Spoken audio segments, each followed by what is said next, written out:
नमस्कार, मी रेणुका. तर तुम्हा सर्वांचं माझ्या यूट्यूब चॅनलमध्ये फार फार स्वागत आहे. तर रोज सकाळच्या नाश्त्यामध्ये अगर तुम्हाला तीच भाजी भाकरी खाऊन कंटाळा आला असेल, तर आज मी तुम्हाला एक रुचकर असा वेगळ्या पद्धतीचा नाश्ता बनवून दाखवणार आहे, जो एकदा नक्की तुम्ही करून बघा, तुम्हाला फार आवडेल. मग उशीर कशाचा, चला सुरू करूया आजचा व्हिडिओ. मी ही रेसिपी बनवण्यासाठी सर्वात आधी आपल्याला याचे डो बनवायचा आहे. तर त्याच्यासाठी आपल्याला एक बाउल घ्यायचा आहे आणि यामध्ये 1 कप गव्हाचे पीठ घालायचं आहे. तर तुम्ही ते गहू पिठाच्या जागी मैद्याचा पण वापर करू शकता. त्यानंतर आपल्याला याच्यामध्ये 2 चमचे बारीक रवा घालायचा आहे. मग आपल्याला याच्यामध्ये 2 चमचे तेल घालायचे आहे. तर मी ते थंड तेलाचा वापर केलेला आहे.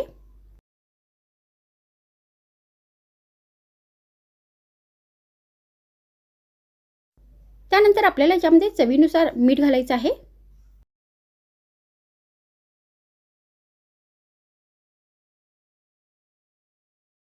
आणि आता हे सगळे साहित्य व्यवस्थित मिक्स करायचे आहेत. आणि या साहित्यामध्ये थोडे थोडे करून पाणी घालायचं आहे. आणि आता हे पीठ आपल्याला घटसर असे मळून घ्यायचं आहे.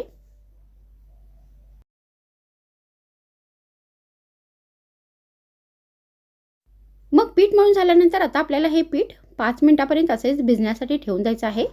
तर तोपर्यंत आपण या रेसिपीसाठी स्टफिंग बनवूया. तर स्टफिंग बनवण्यासाठी आपल्याला गॅसवर एक भांडे ठेवायचे आहे आणि यामध्ये 1 चमचा तेल घालायचं आहे.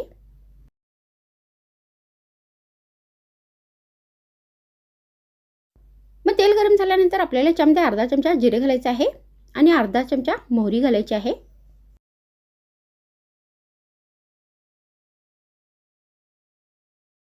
मग हे दोन्ही साहित्य तडतडल्यानंतर आपल्याला याच्यामध्ये अर्धा चमचा धने पावडर घालायची आहे.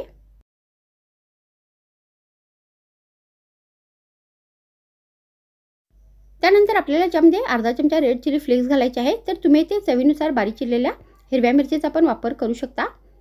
मग आपल्याला याच्यामध्ये अर्धा चमचा हळदीची पावडर घालायची आहे. आणि आता हे सगळे साहित्य व्यवस्थित मिक्स करायचे आहे.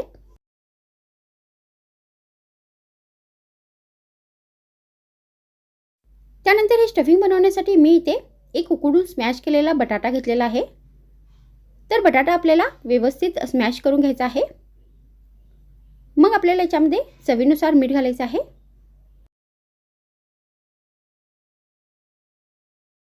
मग शेवटी आपल्याला याच्यामध्ये अर्धा कप बारीक चिरलेली कोथिंबीर घालायची आहे.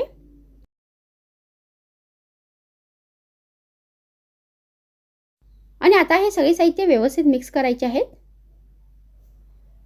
आणि या रेसिपीसाठी ही स्टफिंग बनवून घ्यायची आहे.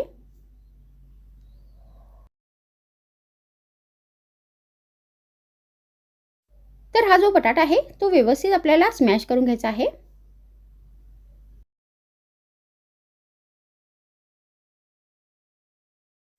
तर आता इथे सगळे साहित्य व्यवस्थित मिक्स झालेले आहेत आणि या रेसिपीसाठी ही स्टफिंग बनवून तयार झालेली आहे.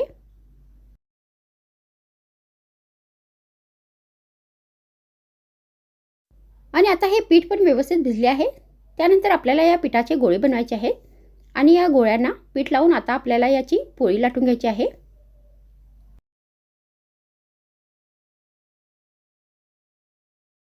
तर आपल्याला ही फार अशी पातळ पोळी नाही लाटायची आहे, थोडी जाडसरच लाटायची आहे.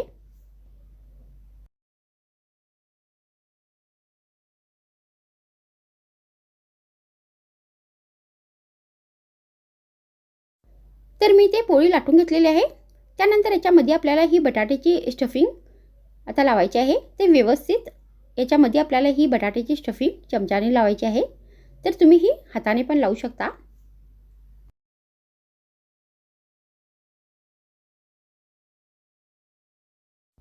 तर आता मी इथे व्यवस्थित पोळीला ही स्टफिंग लावून घेतलेली आहे.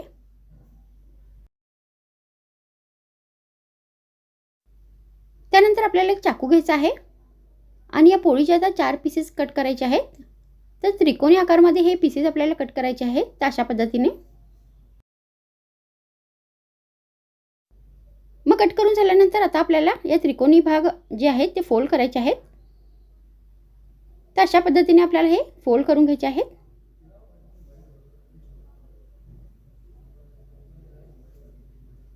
आणि अशा पद्धतीने ही रेसिपी आपल्याला बनवून तयार करून घ्यायची आहे.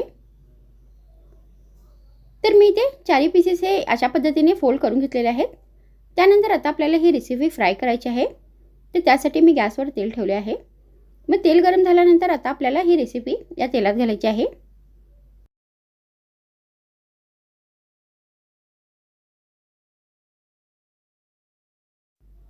आणि आता ही रेसिपी व्यवस्थित ब्राऊन आणि कुरकुरीत होईपर्यंत तळून घ्यायची आहे.